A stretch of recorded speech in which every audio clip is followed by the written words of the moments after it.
warahmatullahi wabarakatuh.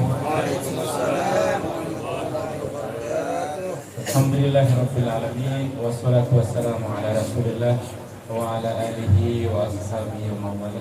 Asyhadu an la ilaha illallah wa asyhadu anna Muhammadan abduhu wa rasuluhu la nabiyya ba'da. Rabbi shrah li sadri wa yassir li amri wahlul 'uqdatam min lisani yafqahu qawli. Yang kita muliakan Sahibul Bait, yaitu Tuan Guru Abdul Hakim Pembatan beserta keluarga besarnya, yang kita hormati Kakanda Dr. Mujahid juga hadir beserta Ibu pada siang hari ini, dan juga para Tuan Guru banyak yang hadir ini. Ada Tuan Guru Hanafi, ada Tuan Guru Syahruddin, ada Tuan Guru Asbur Rasad, ya, ada Tuan Guru Hasanuddin Iblis, alhamdulillah, dan ada Tuan Guru Samsurizal dan Ahmad Zakaria, dan semua tamu undangan yang dimuliakan Allah Subhanahu wa Ta'ala. Salam tidak lupa kita mohonkan kepada Allah, semoga tetap tercurah kepada Nabi Muhammad sallallahu alaihi wasallam, dan mudah-mudahan kita semua ini saat keluarga kita mendapatkan syafaat dari baginda Rasulullah sallallahu alaihi wasallam di yaumul qiyamah nanti. Amin ya rabbal alamin. Nah, saya mungkin gak ceramah-ceramah yang serius-serius amat. Santai aja, santai aja. Nah, karena biasanya diskusi memang agak susah.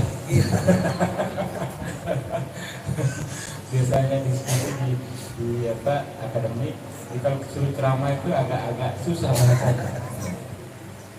Nah, ada satu ayat dalam Al-Quran itu bunyinya begini: laqad ja'akum rasulun min anfusikum azizun 'alaihi ma 'anittum harisun 'alaikum bil mu'minina raufur rahim. Jadi Bapak Ibu sekalian yang muliakan Allah, ada satu kebiasaan dalam kitab Irsyadul Ibad itu, ada satu cerita yang ingin saya sampaikan. Ada orang kaya raya, punya kebiasaan itu menjamu orang, seperti yang dilakukan oleh Tuan Guru Abdul Hakim siang hari ini. Tapi beliau itu suka mengundang orang untuk makan. Istrinya itu tiap pagi dia belanja di pasar dan dia masak. Masaknya yang selalu enak. Nah, tiap orang datang disuguhin makan, lalu kalau orang itu nggak makan, dalam kitab itu Irsyadul Ibad itu dipukulin. Jadi hati-hati Tuan Guru Samsurizal itu kalau datang ke rumahnya orang ini, kalau nggak makan digebukin, dipukul. Jadi kau pulang tuh udah babak belur. Makanya Tuan Guru Ahmad Zakaria makan dulu dia sekarang. Sebelum nyampe ke sini dia makan dulu. Saya kira dia sudah baca duluan kitab itu. Terus. Jadi tiap datang orang, karena ada orang yang datang niatnya untuk mendapatkan rezeki dari orang kaya ini. Disuguhi makan, gak makan, dipukuli, pulang. Dia bercerita kepada yang lain. Saya tadi barusan hadir diundang jamuan makan oleh saudagar itu. Datang lagi yang lain, dia makan, makannya nggak nambah, dipukul lagi. Pokoknya dia kalau dia nggak cocok dipukuli. Fikir ada komitum bocor dong, tahu apa itu?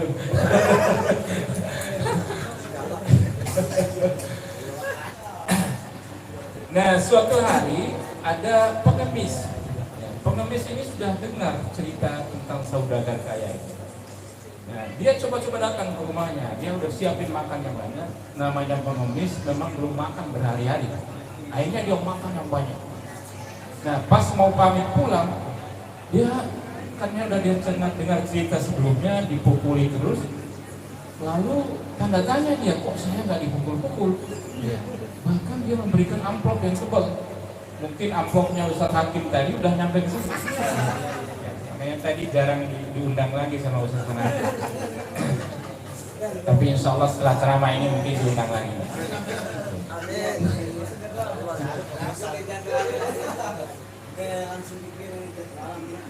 Ya, jadi setelah itu, setelah selesai makan, dikasih uang yang banyak oleh orang kaya ini.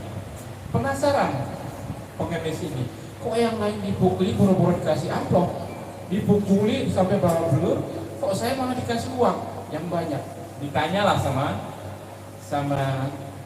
pengemis ini, wahai Tuan, kenapa kok yang lain dipukuli setelah bertamu, kok saya disuruh makan, suruh nambah yang banyak, habis itu dibingkisin dikasih uang, ada apa? Lalu dia mengatakan bahwa bertamu itu sesuatu anjuran Rasulullah SAW. Kita ini sedang bertamu nih kepada Tuhan Guru Abdul Hakim, tapi menghargai tamu itu jauh lebih tinggi nilainya. Maka ada kiai-kiai sepuh itu kalau datang tamu dan tamunya itu santrinya puasa Senin Kamis, disuruh buka itu puasa Senin Kamisnya, karena itu sunnah. Sementara menghargai tamu itu wajib hukumnya. Lebih tinggi nilai menghargai tamu, menyuguhi makanan buat tamu daripada sekedar puasa Senin Kamis. Insya Allah sudah dicatat pahala Senin Kamis. Kenapa saya dikasih uang?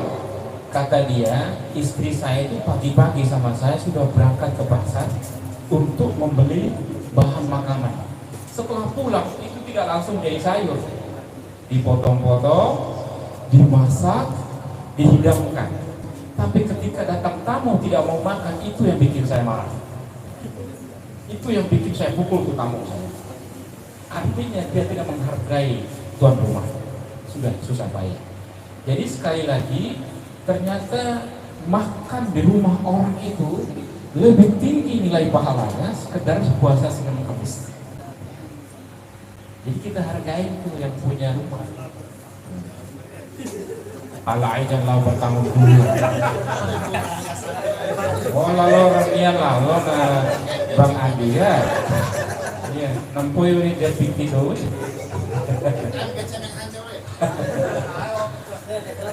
Iya. Jadi saya ingin satu ayat tadi bahwa Rasulullah itu harisun alaikum. Harisun alaikum itu nama lain dari Rasulullah. Dalam kitab Dalail Khairat itu ada 201 nama lain dari baginda Rasulullah Sallallahu Alaihi Wasallam. Jadi nama Rasulullah itu banyak. Termasuk di dalamnya Yasin itu nama Rasulullah. Toha nama Rasulullah. Makanya orang tua kita dulu kalau baca Yasin Sallallahu Alaihi Wasallam, Toha Sallallahu Alaihi Wasallam, Harisun Alaikum itu juga adalah salah satu nama baginda Rasulullah Sallallahu Alaihi Wasallam. Saya dapat ijazah dari kelangitan itu untuk membaca laqad ja'akum rasulun min anfusikum azizun 'alaihi ma 'anittum harisun 'alaikum bil mu'minina raufur rahim. 7 kali atau 11 kali ba'da salat subuh dan ba'da salat maghrib. Insyaallah akan disehatkan jasmani rohani kita yang biasa asam urat, insyaallah sembuh. Nek ngodu aku asam urat.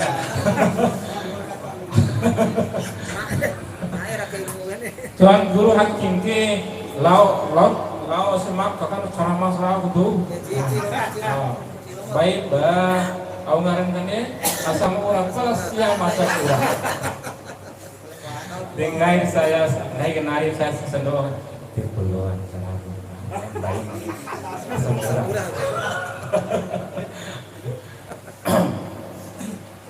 Nah, jadi harisun alaikum bil mu'minina raufur rahim. Jadi Rasulullah itu mengayomi. Jadi kita ini sebagai pemuka-pemuka agama mengayomi. Jangan kejadian yang viral kemarin itu, baru ngomong apa tadi kemarin itu, goblok aja udah langsung jatuh, berkali-kali lipat jatuh. Jadi kita sekarang ini merindukan pemuka agama yang harisun alaikum bil mu'minina raufur rahim, yang rauf, yang belas kasihnya itu tak terhingga. Ini yang hilang para dai kita sekarang. Nah, sementara orang banyak masuk surga itu karena husnul khuluq, karena kebaikan akhlak. Ma huwa husnul khuluq? Minimal ada dua husnul khuluq itu para guru, para ajengan yang hadir. Yang pertama adalah wajhun thariqun. Jadi ada orang yang datang ke rumah seseorang, pagi banget dia datang ke rumah si fulan itu, ditanya oleh yang lain, wahai saudaraku, kenapa sih kamu ini rajin sekali datang ke rumahnya si fulan? Iya, karena yang pertama dia wajhun thariqun, wajahnya selalu berseri-seri, tersungging senyuman di dirinya. Ya. Jadi nggak cemberut dia kalau dia datang. Arawalis siang main tekaro baju main ngahe. Kau tahu dulu. Paling mencongkok pipi sepanjang. Itu bukan wajah kalipun. Nah, waktu udah lah ini kan bisnis. Ya, wajah talikun itu adalah bagian penting daripada yang disebut dengan husnul khuluq. Jadi ciri orang yang punya akhlak yang baik itu minimal dia punya sifat dua. Yang pertama, wajhun talikun, wajahnya selalu berseri-seri, selalu tersenyum di wajahnya. Jadi nggak cemberut. Jadi orang senang datang ke rumah dia. Ya, walaupun datang itu bertamu mau minjam uang. Ayo kempang saya bisa. Yang kedua, qaulan layyin. Jadi kalau orang naik mimbar ceramahnya berkuar-kuar mencaci maki orang lain, itu bukan harisun alaikum bil mu'minina raufur rahim. Bukan golongannya baginda Rasulullah sallallahu alaihi wasallam. Banyak banget ceramah sekarang itu apa? Kata Kiai Ma'ruf Amin semalam saya hadir diundang sama keluarga Bani Falak. Beliau mengatakan harisun alaikum bil mu'minina raufur rahim itu udah banyak hilang guru-guru kita sekarang. Kehilangan raufnya. Kehilangan raufnya. Di ceramah naik mimbar maki-maki orang. Nah itu yang terjadi sekarang. Nah kita rindu seperti Buya Hamka, kalau ceramah itu indah, ya penuh dengan kesantunan. Nah, itu yang hilang. Mudah-mudahan kader kita di Ampiku ini tidak sekedar suaranya yang bagus, tapi keilmuannya juga bagus. Iya, ilmu itulah yang mengangkat, semakin mengangkat Al-Quran ini. Tadi memang ada 3 ciri pembaca Quran. Yang pertama dipanggil qori tadi, Tuan Guru Hakim sampaikan. Qori itu bacaannya bagus dan juga tahu ilmu tajwid. Sifatul huruf bagus. Itu namanya qori. Yang kedua itu tilawah, talayatlu tadi. Alladzina yatluna al-kitab. Orang yang membaca, dia baca tapi tahu maknanya. Nah, ini naik kelasnya ini. Mudah-mudahan Ampiku itu karena dia kajian saya lihat. Mudah-mudahan tidak berhenti pada membaca. Alladzina yatluna al-kitab. Itu orang-orang yang membaca kitab suci itu dengan kritis. Ketika kita kritis membaca Al-Quran, maka dia akan membuka dirinya selebar mungkin. Kalau istilahnya Profesor Presihab itu, kalau yang membaca Quran itu tamatan SD, maka dia akan membuka dirinya segini minimal. Tapi kalau yang membacanya tamatan SMP, dia akan seperti ini. SMA segini, S1 segini, S2 lain lagi, S3 profesor lain lagi. Jadi itu pengibaratan yang mudah dari bicara strata pendidikan. Jadi Al-Quran itu kalau dibaca dengan kritis, insya Allah dia akan membuka diri jauh lebih besar. Abdullah bin Mubarak mengatakan Al-Quran itu dibaca satu ayat yang sama berulang-ulang, maka dia akan satu kalimat, satu kata akan memiliki makna lebih daripada satu. Dibaca lagi ayat yang sama besoknya, dia akan memiliki makna yang lebih daripada itu. Hebatnya. Yang kedua, tilawah, ya. Dia juga bisa menyampaikan makna kandungan daripada Al-Quran. Nah, yang ketiga, yang tinggi itu orang adalah tahfidz atau hafidz Al-Quran. Ayat makna hamilul Quran, orang yang membawa Al-Quran. Maka ibu-ibu itu kalau sedang mengandung anaknya disebut dengan hamil, yaitu orang yang membawa janinnya kemana-mana. Nah, orang yang hafiz, orang yang hamilul Quran itu adalah orang yang membawa Al-Qurannya kemana-mana. Itu disebut dengan Al-Quran yang berjalan. Nah, saya kira itu karena yang hadir ahlul Quran, jadi saya bicaranya Al-Quran. Kebetulan saya pengasuh pondok pesantren kampung Al-Quran. Terima kasih. Mohon maaf, mungkin ada manfaatnya walaupun sedikit. Assalamualaikum warahmatullahi wabarakatuh.